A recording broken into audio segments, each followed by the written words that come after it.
राम राम दोस्तों, आज आपका फिर से स्वागत है आपके अपने YouTube चैनल दी गुरु क्लासेस। देखो दोस्तों, आज हम हिस्ट्री का मोहम्मद गौरी, मोहम्मद गजनवी और कुतुबुद्दीन ऐबक, पृथ्वीराज चौहान ये हमने पढ़ना शुरू कर रखा था।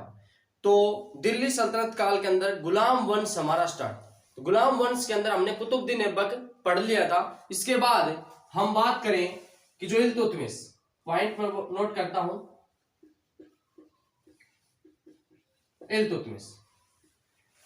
इल्तुतमिश को गुलाम वंश का वास्तविक संस्थापक माना जाता है।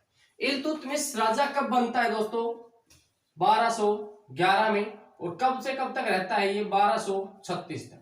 1236 में इसकी मृत्यु हो जाती है। इल्तुतमिश गुलाम वंश का वास्तविक संस्थापक माना जाता है। पहला पॉइंट तो यही है कि गुलाम वंश का वास्तविक संस्थापक कौन है? कुतुबुद्दीन ऐबक नहीं था, बल्कि इल्तुतमिश था।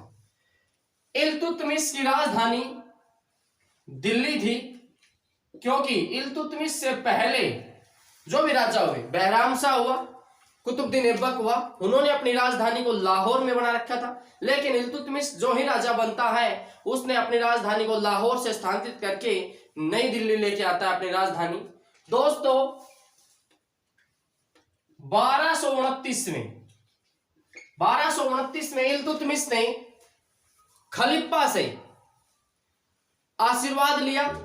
अपने हिंदी भाषा में बोल सकते हैं आशीर्वाद, लेकिन मुस्लिम भाषा में मैं बात करूं तो खलीफा से मान्यता प्राप्त की सुल्तान की, खलीफा से मान्यता प्राप्त की सुल्तान की और वैधानिकता प्राप्त की भाई। तभी से इल्तुतमिश को गुलाम वंश का वास्तविक संस्थापक माना जाता है। मैं एक पॉइंट बता रहा हूं दोस्तों लिखने की वजह। 1229 में खलीफा से आशीर्वाद लेकर के दिल्ली का वास्तविक संस्थापक कहलाया इल्तुतमिश दोस्तों, ठीक है। खलीफा से इससे पहले वैधानिकता यानी कि आशीर्वाद प्राप्त किसी ने नहीं किया था, और सुल्तान बनने की औकात समझी नहीं कुतुबुद्दीन ऐबक ने। कुतुबुद्दीन ऐबक स्वयं एक गुलाम बन के रहा। और हमें बात करें कि गुलामों का गुलाम किसे कहा जाता है, गुलामों का गुलाम किसे कहा जाता है, तो दोस्तों इल्तुतमिश को कहा जाता है। क्योंकि गुलाम कौन था? मोहम्मद गौरी का गुलाम था दोस्तों कुतुबुद्दीन ऐबक, और कुतुबुद्दीन ऐबक का गुलाम कौन था? इल्तुतमिश, और वो फिर राजा बना। इसलिए किस राजा को गुलामों का गुलाम बोला जाता है? तो इल्तुतमिश को बोला जाता है। गुलाम वंश का वास्तविक संस्थापक किसे माना जाता है? इल्तुतमिश को माना जाता है। क्योंकि वास्तविक संस्थापक इसीलिए माना जाता है क्योंकि खलीफा से आशीर्वाद प्राप्त करके वैधानिकता प्राप्त की दिल्ली का सुल्तान बनने की 1229 ईस्वी में, इसलिए इसको वास्तविक संस्थापक माना जाता है। इल्तुतमिश दिल्ली राजधानी लेके आता है लाहौर से स्थानांतरित करके दोस्तों। इल्तुतमिश 1211 में राजा बनता है, 1236 में इसकी मृत्यु हो जाती है दोस्तों। इल्तुतमिश के बारे में बात करें, 1221 ईस्वी में चंगेज खां का आक्रमण भी इसी के समय में हुआ था दोस्तों। पहली बार भारत में पहली बार जो चंगेज खां ने आक्रमण किया था, वो खवाराजिम के राजकुमार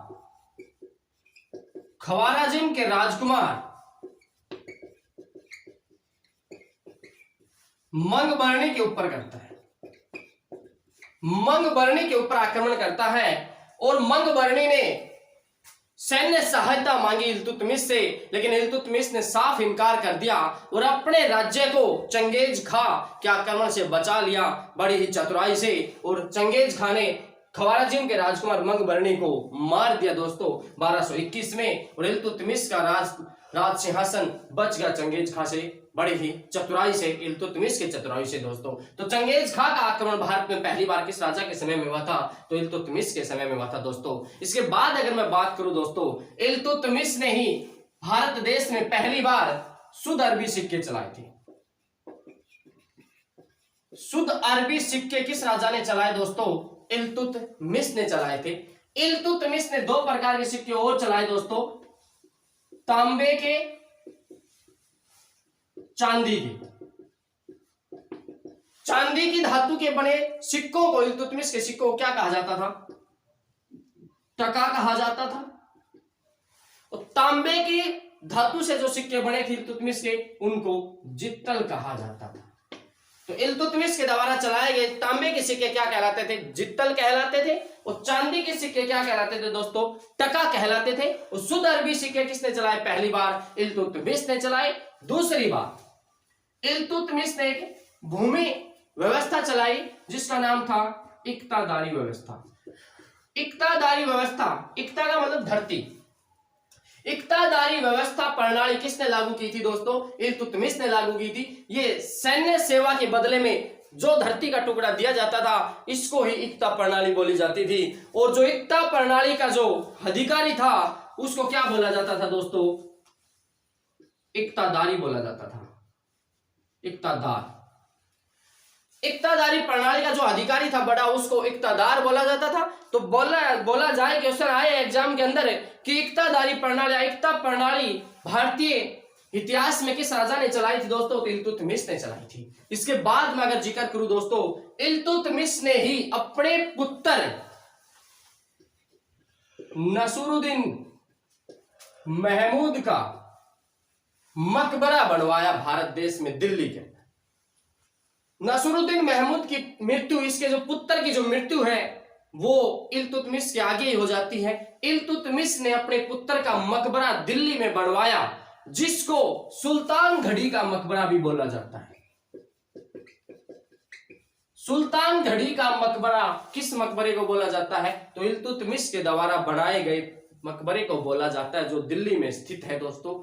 मुस्लिम शैली में बनाया गया पहला मकबरा भारत देश में यही मकबरा है दोस्तों। दूसरी बात अगर हम बात करें, मुस्लिम शैली में बनाया गया पहला मकबरा भी यही है। और मकबरा शैली का जन्मदाता भारत देश में किस राजा को बोला जाता है? तो इल्तुतमिश को बोला जाता है। मकबरा शैली का जन्मदाता इल्तुतमिश को बोला जाता है। इल्तुतमिश के मरने से पहले इल्तुतमिश ने अपनी पुत्री रजिया सुल्तान को राजा घोषित कर दिया था। वो रजिया सुल्तान एक भारत की पहली महिला शासिका, मुस्लिम शासिका पहली भारत की बनने वाली है। रजिया सुल्तान जो इसकी पुत्री थी दोस्तों, इसने क्या किया?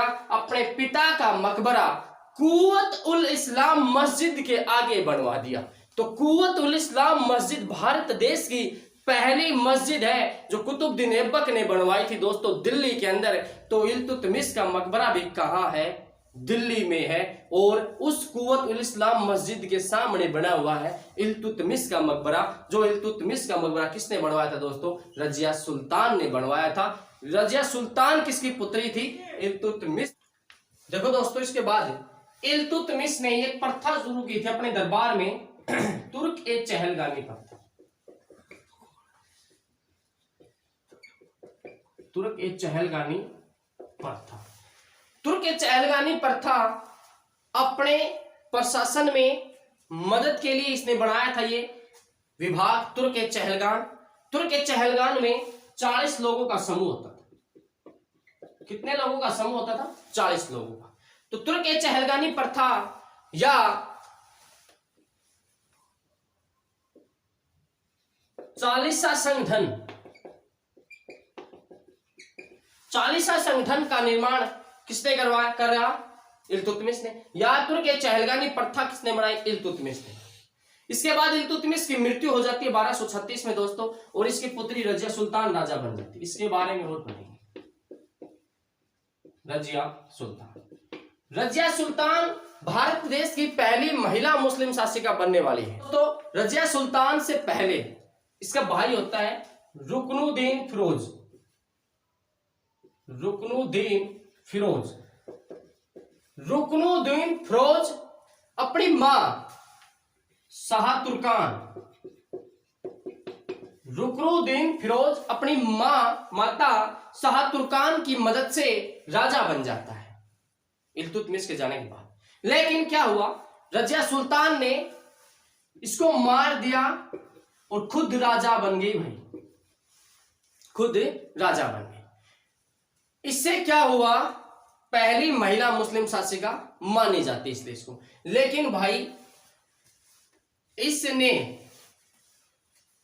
याकूत को, याकूत एक गैर तुर्क होता है, जो इल्तुतमिश होता है वो तुर्की शासक था, इल्बरी तुर्क था। लेकिन ये जो याकूत है ये तुर्की नहीं था, ये और कुछ था।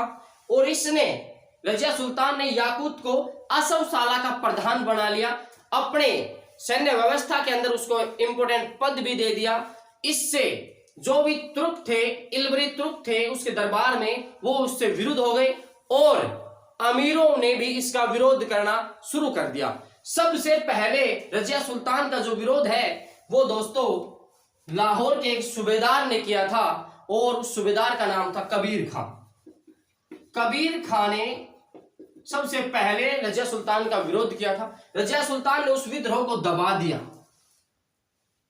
विद्रोह को दबाया ही था, जो ही भटिंडा के सूबेदार ने फिर विरोध कर दिया। भटिंडा का सूबेदार उस वक्त था अल्तुनिया, ये भी एक तुर्क शासक था। अब ये अल्तुनिया के विद्रोह को दबाने के लिए भटिंडा के लिए रवाना होती है।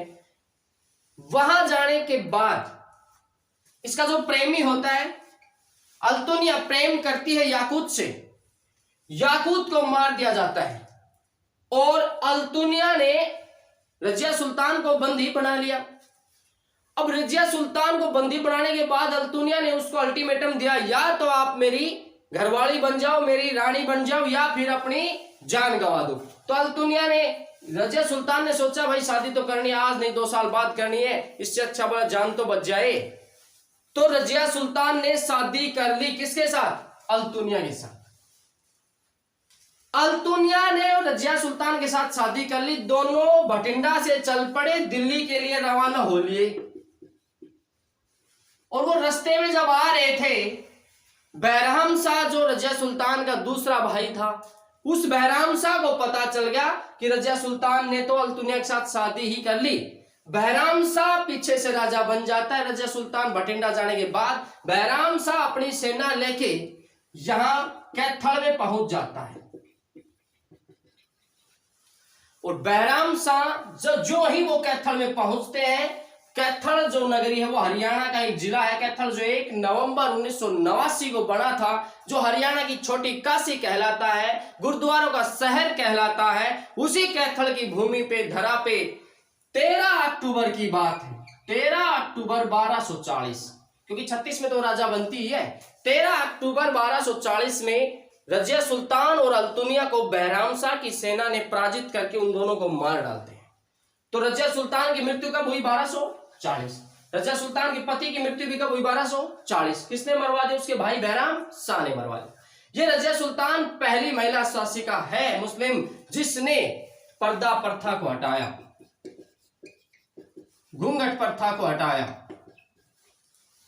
घूंघट प्रथा को हटाने वाली, पर्दा प्रथा को हटाने वाली इल्तुतमिश की पुत्री और अल्तुनिया की पत्नी रजिया सुल्तान है, जिसका मकबरा दोस्तों कैथल में है। जिसका मकबरा कहां है? कैथल में है दोस्तों।